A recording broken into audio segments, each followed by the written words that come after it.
दोस्तों, आज मैं एक्सप्लेन करने वाली हूँ 2023 में आई सीरीज द ट्रायल को। तो चलिए बिना गवाए सीरीज का एक्सप्लेनेशन स्टार्ट करते हैं। सीरीज स्टार्ट होती है नियोनिका सिंह गुप्ता से, जिसके हस्बैंड को आज अरेस्ट किया जा रहा था। राजू एक जज है और उसने एक केस की सेटलमेंट में रिश्वत और सेक्सुअल फेवर दोनों लिए थे, जिसकी वजह से राजीव को अरेस्ट किया जाता है और वो नियोनिका को अपना साथ देने के लिए कहता है। नियोनिका अकेले में उसको थप्पड़ मारती है, लेकिन सबके सामने उसका साथ देती है। यही बात रिपोर्टर दक्ष सबको चिल्ला चिल्ला कर बता रहा था कि नियोनिका कैसी वाइफ है जो अपने हस्बैंड का साथ दे रही है। अब नियोनिका की बात करें तो शादी से पहले टॉप की लॉयर थी, लेकिन शादी के बाद उसने अपना काम बंद कर दिया था। राजू और नियोनिका की दो बेटियां हैं, जिनके नाम अनन्या और अनायरा है। अब उनके पापा राजू का वीडियो सब जगह पर वायरल हुआ था, जिसकी वजह से सब लोग उन्हें चिढ़ा रहे थे और ये बात वो दोनों बर्दाश्त नहीं कर पा रही थी। लेकिन नियोनिका उन्हें समझाती है कि जो कुछ भी हुआ है उसे उन सबको फेस करना होगा। अब राजू की सारी प्रॉपर्टी सील हो गई थी, इसलिए नियोनिका को उनका घर भी छोड़ना पड़ रहा था। नियोनिका हर जगह जॉब ढूंढ रही थी, लेकिन उसका 10 साल का गैप हो गया था, इसलिए उसे कहीं भी जॉब नहीं मिलता। तभी हम देखते हैं कि नियोनिका को विशाल नाम का एक आदमी बार बार कॉल कर रहा था, लेकिन नियोनिका उसका कॉल नहीं उठा रही थी। इसके बाद में नियोनिका अपनी बेटियों को लेकर एक फ्लैट में शिफ्ट हो जाती है। वो फ्लैट को सेट करती है, तभी वहाँ इल्लास आता है। अब इल्लास की बात करें तो इल्लास राजू का दोस्त था और साथ ही एक पॉलिटिकल कंसल्टेंट। इल्लास चाहता है कि राजू जल्द से जल्द बाहर आ जाए। और रही बात राजू के माँ की, तो वो भी यही चाहती है। वो चाहती है कि नियोनिका राजू को माफ कर दे, क्योंकि उसने एक छोटी सी गलती की है। लेकिन नियोनिका राजू को इतनी आसानी से माफ करने वाली नहीं थी। इलियास नियोनिका से कहता है कि वो चाहे तो उसे जॉब दिला सकता है, लेकिन नियोनिका इलियास से कोई भी हेल्प नहीं लेना चाहती थी। इसलिए वो विशाल को कांटेक्ट करती है और विशाल के यहाँ जॉब ज्वाइन कर लेती है। अब विशाल की बात करें तो नियोनिका का एक्स बॉयफ्रेंड था। जब वो कॉलेज में थे तब वो डेट कर रहे थे, लेकिन किसी वजह से उन दोनों का ब्रेकअप हो गया था। अब विशाल जिस फर्म में काम करता है उसके और दो पार्टनर्स भी थे, एक थी मालिनी और एक था किशोर। लेकिन किशोर का फर्म पर ज्यादा ध्यान नहीं था, इसलिए फर्म में सारे काम मालिनी और विशाल ही किया करते थे। लेकिन किशोर के कॉन्टेक्ट्स ज्यादा थे, इसलिए 80% क्लाइंट्स किशोर की वजह से ही वह आते हैं। नियोनिका अब पहले दिन ऑफिस जाती है और उसकी सबके साथ पहचान हो जाती है। नियोनिका के साथ धीरज नाम का एक लड़का भी ज्वाइन हुआ था। तब नियोनिका को पता चलता है कि उसकी जॉब परमानेंट नहीं है। 6 महीने बाद डिसाइड होगा कि धीरज या नियोनिका कौन इस जगह पर रुकेगा। यानी कि उन्हें एक ही कैंडिडेट की जरूरत थी, लेकिन यहाँ दो थी। यानी कि जो भी बेस्ट होगा वो आगे जॉब कंटिन्यू कर सकता है। अब नियोनिका अपने जॉब पर लग जाती है और मालिनी उसे अपने संग एक केस के लिए लेकर जाती है। लेकिन मालिनी कहती है कि उसे हाई कोर्ट भी जाना है, इसलिए नियोनिका को वहां जाकर थोड़ी देर के लिए जज को रोकना होगा। जिसके बाद नियोनिका कोर्ट जाती है और जज को मालिनी का थोड़ी देर के लिए वेट करने के लिए कहती है। लेकिन जज का कहना था कि वो किसी का इंतजार नहीं कर सकते। जज कहते हैं कि नियोनिका ने अभी कुछ भी नहीं किया तो उनके क्लाइंट्स को अभी बेल नहीं मिलेगी। ये सुनकर नियोनिका डर जाती है और फटाफट केस पढ़ने लगती है। एक्चुअली एक केस क्रिकेटर मोहित के मर्डर का था। क्रिकेटर मोहित ने ज्यादा मेडिसिन ले ली थी और ओवरडोज की वजह से उसकी मौत हो गई थी और पुलिस ने मोहित की गर्लफ्रेंड जूही को अरेस्ट कर लिया था, क्योंकि उनका कहना था कि जूही ने ही मोहित को वो टैबलेट्स दी थी। तब नियोनिका कहती है कि जूही इससे पहले एक हफ्ते के लिए कस्टडी में रह चुकी है, जबकि उसके खिलाफ कोई भी ठोस प्रूफ नहीं है, इसलिए उसे अब बेल मिलनी चाहिए और जूही को बेल मिल जाती है। अब इससे जूही काफी खुश हो जाती है और अब वो चाहती है कि नियोनिका ही उसका केस लड़े। और जब ये बात मालिनी को पता चलती है तो उसको ये बात पसंद नहीं आती, क्योंकि उसे लगता है कि ऐसा ही होता रहा तो एक दिन नियोनिका मालिनी की जगह ले लेगी। इसलिए मालिनी धीरज को ज्यादा सपोर्ट कर रही थी और विशाल नियोनिका को। अब नियोनिका की मुलाकात सना से होती है, जो उसे सबूत ढूंढने में हेल्प करने वाली थी। इसके बाद नियोनिका और सना जाकर जूही से मिलते हैं और जूही उन्हें सब सच सच बता देती है। एक्चुअली जूही मोहित की एक बात छुपा रही थी कि मोहित मैच से पहले सप्लीमेंट लिया करता था और ये सप्लीमेंट उसे उसके कोच दिया करते थे और उसी ओवरडोज की वजह से मोहित की मौत हो गई थी। पहले जूही नहीं चाहती थी कि मोहित की ये बात सबके सामने आ जाए और उसकी बदनामी हो, लेकिन नियोनिका कहती है कि अगर ये सब कुछ बाहर नहीं आया तो जूही जेल चली जाएगी और जूही मान जाती है। जिसके बाद नियोनिका मोहित के कोच से पूछताछ करती है और कोच सब कुछ कबूल करते हैं। जिसके बाद जूही को क्लीन चिट मिल जाती है और अब वो आजाद थी, लेकिन रिपोर्टर दक्ष उसका पीछा नहीं छोड़ रहा था और न्यूज चैनल पर यही बात बता रहा था कि जूही ने किस तरह से मर्डर किया और जूही की वजह से ही एक क्रिकेटर की मौत हो गई है। जूही इन सब बातों से काफी परेशान हो गई थी क्योंकि उसकी काफी बदनामी हो गई थी। भले ही कोर्ट ने निर्दोष बोल दिया था, लेकिन रिपोर्टर दक्ष की वजह से वो काफी परेशान थी। वो नियोनिका को कॉल करके बताती है, लेकिन नियोनिका उसे समझाती है कि उसे डील करना होगा। लेकिन जूही की तबीयत इतनी खराब हो जाती है कि वो कोमा में चली जाती है। जूही की हालत देखकर नियोनिका काफी गुस्सा हो जाती है और दक्ष के खिलाफ डिफेमेशन का केस करती है। जूही के मम्मी पापा भी इस बात के लिए मान गए थे और नियोनिका ही उसका केस लड़ रही थी। दक्ष को जब इस बारे में पता चलता है तब वो नियोनिका के बारे में और भी बुरी बातें करने लगता है और उसका हस्बैंड किस तरह से सेक्सुअल फेवर लिया करता था और शायद ये उनका फैमिली बिजनेस है। जिसके बाद दक्ष को कोर्ट आना पड़ता है और नियोनिका उसको सवाल करती है कि उसने जूही को मर्डरर क्यों कहा। दक्ष बताता है कि तब पुलिस इन्वेस्टिगेशन चल रही थी और तब पूरा शक जूही पर ही था। नियोनिका उसे पूछती है कि जूही के खिलाफ उसे ऐसे कौन से प्रूफ मिले थे जिससे आप ऐसी बातें कर रहे थे, लेकिन दक्ष के पास कोई भी सबूत नहीं थे। नियोनिका दक्ष से पूछती है कि जब कोर्ट ने उसे निर्दोष बोल दिया था तो अभी दक्ष उसकी बदनामी क्यों कर रहा है। जब जूही पर डाउट था तो दक्ष चिल्ला चिल्ला कर बोल रहा था तो निर्दोष साबित हो गई। एक बात दक्ष ने एक बार भी क्यों नहीं बताई और दक्ष की वजह से ही आज जूही कोमा में थी। उसके बाद कोर्ट दक्ष को सजा देती है और उसे कुछ अमाउंट भी देनी पड़ती है और इस तरह से नियोनिका एक केस जीत जाती है। तभी उसे विशाल कॉल करके बताता है कि जूही की डेथ हो गई है। अब उसे इंसाफ तो मिल गया था, लेकिन अब उसकी डेथ हो गई थी। एक दिन जब नियोनिका ऑफिस में बैठी थी तब उसे अनन्या का कॉल आता है। अनन्या बताती है कि रजत को पुलिस ने अरेस्ट कर लिया है। अब रजत की बात करें तो रजत नियोनिका का पड़ोसी था और नियोनिका के लिए रजत उसके बेटे जैसा था। ये बात सुनते ही नियोनिका रजत से जाकर मिलती है। रजत पर मर्डर के चार्जेस लगे थे। नियोनिका रजत से पूछती है कि जो कुछ भी हुआ है उसे सच सच बता दे। तब रजत बताता है कि स्कूल में उसका और उसके फ्रेंड का मोबाइल प्रिंसिपल ने ले लिया था, इसलिए स्कूल बंद होने के बाद रजत और उसका फ्रेंड तरुण छुपकर प्रिंसिपल के रूम में गए थे ताकि वो अपना मोबाइल ले सके। लेकिन तभी वहां पर चौकीदार आ गया, जिसे देखकर रजत वहां से भाग गया। तरुण और वो चौकीदार वहां पर अकेले थे, लेकिन बाद में रजत को पता चला कि उस चौकीदार का मर्डर हो चुका है और उसका ब्लेम रजत पर है। तभी वहां पर रजत के पेरेंट्स आते हैं और नियोनिका उन्हें रिक्वेस्ट करती है कि वो रजत की केस उसे दे। रजत नियोनिका के साथ काफी कंफर्टेबल था और रजत की माँ मान जाती है। नियोनिका डिसाइड करती है कि वो रजत की केस धीरज को देगी क्योंकि रजत उसके लिए उसके बेटे जैसा था, इसलिए उसके लिए वो इमोशनल भी हो सकती है। इसके बाद नियोनिका, धीरज और सना मिलकर इस केस पर काम करने लगते हैं। एक्चुअली रजत के फ्रेंड तरुण ने बयान दिया था कि वो दोनों छुपकर प्रिंसिपल के केबिन में घुसने वाले थे, लेकिन रजत अंदर चला गया और तरुण लॉन में खड़ा था। तभी वहां पर चौकीदार आ गया और रजत ने चौकीदार को धक्का दे दिया और उसी की वजह से चौकीदार की मौत हो गई। तरुण कहता है कि वो काफी समय तक लॉन में था, लेकिन रजत वापस नहीं आया। जब नियोनिका और सना रात को स्कूल जाते हैं इन्वेस्टिगेशन करने के लिए, तभी वहां पर लॉन में स्प्रिंकलर ऑन होता है और तरुण ने कहा था कि वो लॉन में ही रुका था, वो भी 9 से 9:15 बजे।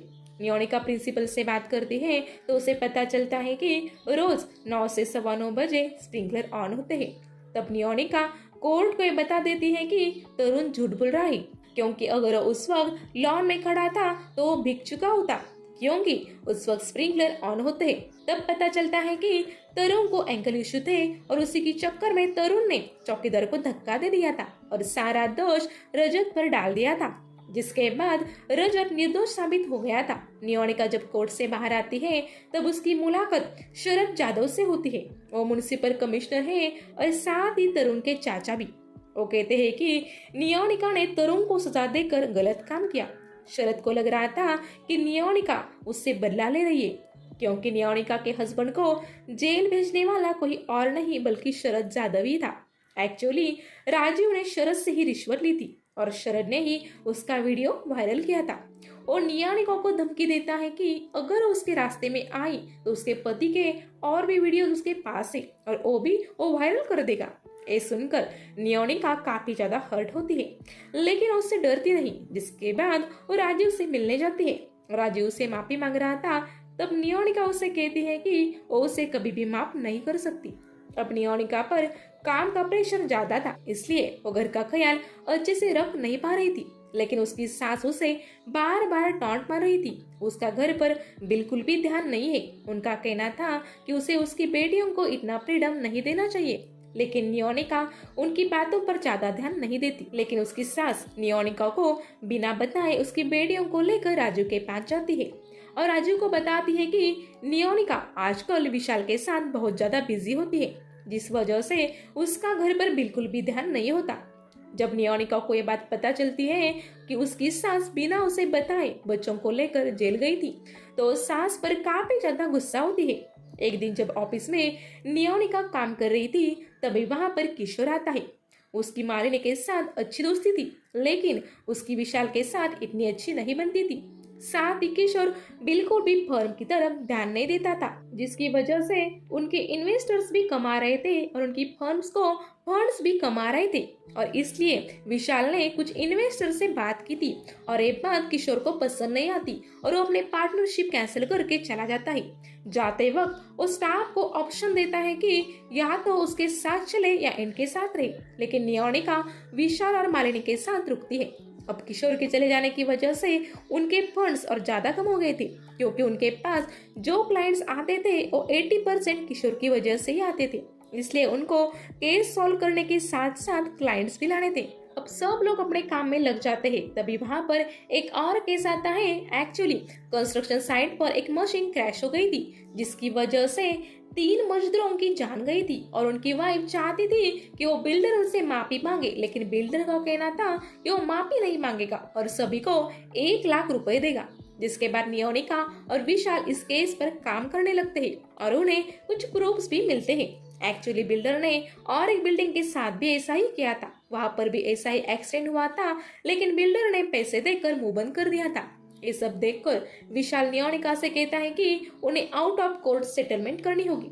जिसके बाद वो लोग सामने वाले लॉयर से बात करते हैं। वो कहते हैं कि उन्हें सारे मजदूरों की वाइफ को 5 लाख रुपए देने होंगे और साथ में एक फ्लैट भी देना होगा, और अगर उन्होंने ऐसा नहीं किया तो सारे प्रूफ्स कोर्ट में सबमिट कर देंगे। सामने वाली पार्टी इसके लिए मान जाती है और आउट ऑफ कोर्ट सेटलमेंट हो जाती है। तो वही राजू की केस चल रही थी और इलियास राजू का लॉयर ट्राई कर रहे थे कि राजू को बेल मिल जाए, और आखिरकार बहुत से जुगाड़ करने के बाद राजू को बेल मिल जाती है और राजू वापस घर आ जाता है। राजू घर आने के बाद वो सबसे बहुत अच्छे से पेश आ रहा था, लेकिन नियोनिका उसे माफ नहीं कर रही थी और इस बात के लिए भी नियोनिका की सास उसे ताने दे रही थी। लेकिन अब राजू डिसाइड करता है कि वो केस से ज्यादा फैमिली पर फोकस करेगा और अपने बच्चों का ठीक से ध्यान रखेगा। तो वही नियोनिका अपने काम की वजह से विशाल के साथ दूसरे गांव जाने वाली थी, लेकिन राजू को ये बात पसंद नहीं आती। लेकिन नियोनिका उसकी बातों पर ध्यान न देते हुए विशाल के साथ चली जाती है। एक्चुअली वहां पर एक इमरजेंसी केस था और एक केस एक हेल्थ इंश्योरेंस कंपनी के साथ था। एक्चुअली एक लेडी प्रेग्नेंट थी और उसके बेबी को कुछ प्रॉब्लम था और उसकी सर्जरी के लिए कुछ पैसों की जरूरत थी, लेकिन इंश्योरेंस वालों का कहना था कि ये सब उनकी पॉलिसी के अंडर नहीं आता, जिसके ऊपर उनके बीच काफी ज्यादा बहस होती है। लेकिन जज को कुछ टाइम चाहिए था, लेकिन इस केस में इमरजेंसी थी, इसलिए जज डिसाइड करते हैं कि वो कल दोपहर 12 बजे इसका डिसीजन देंगे। अब रात को नियोनिका और विशाल केस का स्टडी कर रहे थे, तो विशाल नियोनिका से कहता है कि उसे ब्रेकअप नहीं करना चाहिए था। एक्चुअली विशाल नियोनिका से अभी भी बहुत प्यार करता है और नियोनिका को किस करने लगता है, तो नियोनिका उसे रोकती है और वहां से चली जाती है। अगले दिन फिर से केस स्टार्ट होता है और तभी अपोजिट लॉयर कहती है कि इंश्योरेंस कंपनी वाले एक क्लेम पास नहीं कर सकते क्योंकि इंश्योरेंस हस्बैंड और वाइफ दोनों के नाम पर था, जिसमें हस्बैंड ने कहा था कि वो स्मोकिंग नहीं करता, लेकिन एक बार जब वो मसूरी गया था तब उसने स्मोक किया था और वो फोटो अपोजिट लॉयर के पास थी। वो कहती है कि हस्बैंड ने स्मोकिंग की है, यानी कि उसने झूठ बोला है, इसलिए वो लोग क्लेम पास नहीं कर सकते। इसलिए जज भी ये फैसला लेते हैं कि इंश्योरेंस वाले एक क्लेम पास नहीं कर सकते। लेकिन वो कपल काफी मुश्किल में था और विशाल उसकी हेल्प करना चाहता है। तब मालिनी उसे कहती है कि उसे राजू से बात करनी चाहिए क्योंकि हेल्थ इंश्योरेंस के सीईओ के साथ राजू की काफी अच्छी पहचान थी। अब विशाल पहले राजू से हेल्प नहीं लेना चाहता था, लेकिन उसके पास कोई ऑप्शन भी नहीं था, इसलिए वो राजू से हेल्प मांगता है और राजू भी उसे हेल्प कर देता है, जिसके बाद उस कपल का वो क्लेम पास हो जाता है, जिसके बाद उस बच्चे की सर्जरी हो जाती है। अब ये देखकर नियोनिका राजू से काफी खुश थी, लेकिन वो अभी भी राजू को माफ नहीं कर पा रही थी और इधर इलियास भी पूरी कोशिश कर रहा था कि वो राजू को इस केस से बाहर निकाल सके। इसलिए वो उस लड़की के पास जाता है जिसके साथ राजू का वीडियो वायरल हुआ था। वो उस लड़की को धमकी देता है और उसे अपना मुंह बंद करने के लिए कहता है और वो भी डर कर मान जाती है। लेकिन राजू के लॉयर को कुछ फैमिली इश्यूज की वजह से केस को छोड़ना पड़ता है। अब राजू के पास कोई लॉयर नहीं था, वो ये बात नियोनिका को बताता है और नियोनिका उसे अपने फर्म में लेकर जाती है और विशाल डिसाइड करता है कि वो खुद राजू का केस लड़ेगा। एक दिन नियोनिका घर पर काम कर रही थी, तभी वहां पर इलियास आता है। इलियास नियोनिका से कहता है कि उन्हें राजू को इस केस से बाहर निकालना होगा, इसके बाद राजू अपना पॉलिटिकल करियर स्टार्ट कर सकता है। ये सुनकर नियोनिका इलियास को डांटती है और कहती है कि राजू को पॉलिटिक्स में नहीं आना चाहिए क्योंकि राजू एक करप्ट इंसान है और वो पॉलिटिक्स में आ गया तो अपनी पावर का मिसयूज करेगा। और इलियास भी इसके लिए मान जाता है और कहता है कि एटलीस्ट उन्हें कोर्ट में प्रूव करना होगा कि राजू निर्दोष है और नियोनिका भी इसके लिए मान जाती है ताकि उसके बच्चे खुश रहे। जिसके बाद इलियास और नियोनिका मिलकर उन दो गवाहों के पास जाते हैं जो राजू के खिलाफ गवाही देने वाले थे। एक्चुअली एक गवाह शरद के आदमी थे और उन्होंने ही राजू को रिश्वत दी थी और दूसरी गवाह थी सना जो राजू के ऑफिस में पहले काम किया करती थी, इसलिए उसे पता था कि राजू ने किससे कितनी रिश्वत ली है। नियोनिका को लग रहा था कि सना उसकी हेल्प करेगी, लेकिन सना को शरद ने धमकी दी थी, इसलिए वो नियोनिका का साथ नहीं देती। अब नियोनिका और इलियास मिल के एक गवाह को काफी सारे पैसे देते हैं और वो इंडिया छोड़कर चला जाता है। जब राजू का केस चल रहा था तो उसके खिलाफ कोई भी सबूत नहीं थे कि उसने रिश्वत ली है। अब पहला गवाह नहीं आता, इसलिए सना भी नियोनिका का साथ देती है। वो कोर्ट में कहती है कि उसके सामने राजू ने कभी भी रिश्वत नहीं ली थी। इसके बाद उस लड़की को बुलाया जाता है जिसके साथ राजू का वीडियो वायरल हुआ था, लेकिन वो लड़की बताती है कि वो एक कॉल गर्ल है और राजू ने इसके लिए उसे पे किया था। ये सुनने के बाद कोर्ट डिसाइड करता है कि राजू ने ना रिश्वत ली थी ना सेक्सुअल फेवर, इसलिए राजू को क्लीन चिट मिलती है और वो फिर से अपना काम शुरू कर सकता है। तो वहीं विशाल इस बात से काफी नाराज होता है। वो नियोनिका से कहता है कि वो अभी भी उससे प्यार करता है, लेकिन नियोनिका बताती है कि उसकी फैमिली है और वो इस बारे में सोच नहीं सकती। तब राजू नियोनिका से कहता है कि उसे और एक बार उसका साथ देना होगा। वो नियोनिका को बताता है कि वो एक प्रेस कॉन्फ्रेंस करना चाहता है जहाँ पर वो सबको बताएगा कि उसने कोई गलत काम नहीं किया और वो नियोनिका से भी माफी मांगेगा। नियोनिका उसे कहती है कि वो ये सब नहीं चाहती, वो नहीं चाहती कि उसके फैमिली की और भी चर्चा हो, पर राजू उसे इमोशनल करके मना लेता है। जब राजू के प्रेस कॉन्फ्रेंस चल रही थी तो फिर से विशाल का नियोनिका को कॉल आता है। विशाल नियोनिका को बताता है कि वो उससे प्यार करता है और उसके बिना नहीं रह सकता। नियोनिका कहती है कि वो प्यार व्यार को नहीं समझती, उसका आगे का कुछ प्लान है तो बात कर सकता है। विशाल पहले तो नहीं समझता, लेकिन नियोनिका कहना चाहती थी कि उसके बच्चे हैं और विशाल उसे उसके बच्चों के साथ उसे एक्सेप्ट कर सकता है, तो नियोनिका उससे शादी करने के लिए तैयार है। और विशाल को जब ये बात समझ में आती है तब तक नियोनिका ने फोन काट दिया था और विशाल बात समझ में आने के बाद फिर से कॉल करता है, लेकिन तभी राजू नियोनिका को स्टेज पर बुला लेता है और जाते वक्त नियोनिका अपना मोबाइल इलियास के हाथ में दे देती है। तभी विशाल नियोनिका को कॉल करने लगता है, लेकिन नियोनिका कॉल नहीं उठाती, तो विशाल नियोनिका को वॉइस मैसेज भेजता है जिसमें उसने कहा था कि वो नियोनिका से बहुत प्यार करता है और वो उसे उसकी बेटियों के साथ एक्सेप्ट करने के लिए तैयार है और वो दोनों शादी कर सकते हैं। और नियोनिका से कहता है कि अगर उसकी हाँ है तो उसको मैसेज करके हाँ करे और अगर उसकी ना है तो वो इस मैसेज को डिलीट करे। और इलियास उस मैसेज को पढ़ता है और डिलीट करता है। राजू प्रेस से कहता है कि वो निर्दोष है और वो आज से एक नई जिंदगी की शुरुआत करेगा। वो कहता है कि इस बार वो स्टेट इलेक्शन में खड़ा होने वाला है और इस बार उसकी वाइफ नियोनिका उसका साथ देगी।